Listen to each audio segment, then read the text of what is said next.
Super ஸ்டாருடைய கெரியர்ல ஒரு மிகப்பெரிய திருப்புமுனையாக அமைந்த திரைப்படம் தான் ஜெயிலர் அப்படின்னே சொல்லலாம். அவருடைய திரை வாழ்க்கையில இதுவரைக்கும் இல்லாத வசூல அந்த திரைப்படம் பார்த்தது. அந்த படம் பார்த்தீங்கன்னா கிட்டத்தட்ட 600 கோடிகளுக்கு மேல வசூலாச்சு.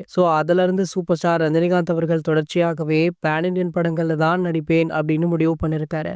அவருடைய நடிப்புல அடுத்ததாக வெளியான வெட்டையன் திரைப்படமுமே ஒரு நல்ல வசூலை கொடுத்தது. அதனைத் தொடர்ந்து தற்போது லோகேஷ் கனகராஜுடன் உருவாகியுள்ள கூலி திரைப்படமுமே ஒரு பேன் இண்டியன் திரைப்படம் தான். பல மல்டி லாங்குவேஜ்ல இந்த திரைப்படம் ஒரே நேரத்துல உலகம் முழுக்கவே ரிலீஸ் ஆகிருக்கா. இந்த படத்துடைய ரிலீஸ் தேதியை அண்மையில தான் படக்குழு உறுதி பண்ணாங்க.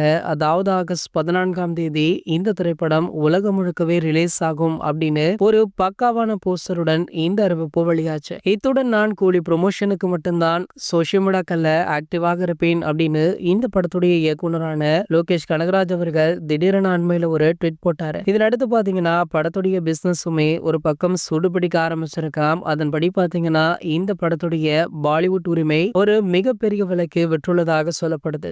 அங்க உள்ள டாப் நடிகர்களுக்கு இணையாக இந்த படம் வியாபாரமாகி உள்ளது. பாலிவுட்ல ஒரு சலசலப்பை ஏற்படுத்தியிருக்கு. பொதுவாகவே பாலிவுட்ல சூப்பர் ஸ்டாருக்குன்னு ஒரு மிகப்பெரிய மார்க்கெட் இருக்கும். அதனையுமே பிரேக் பண்ணும் அளவிற்கு இந்த படம் அங்கு வியாபாரமாகி உள்ளதா. இந்த படத்துல சூப்பர் ஸ்டாருடன் இணைந்து நாகார்ஜுனா, அமீர் கான், உபேந்திரா சத்யராஜ் அப்படின்னு பல செலிபிரிட்டிஸுமே நடிச்சிருக்காங்க அப்படின்றதுமே குறிப்பிடத்தக்கது. இது போன்ற நம்ம ரஜினி சாரை பற்றி வெளியாகும் அனைத்து செய்திகளுமே நீங்கள் உடனே தெரிஞ்சுக்க நம்மளுடைய சினிமா கொட்டா அப்படின்ற நம்ம சேனலை சப்ஸ்கிரைப் பண்ணிக்கோங்க.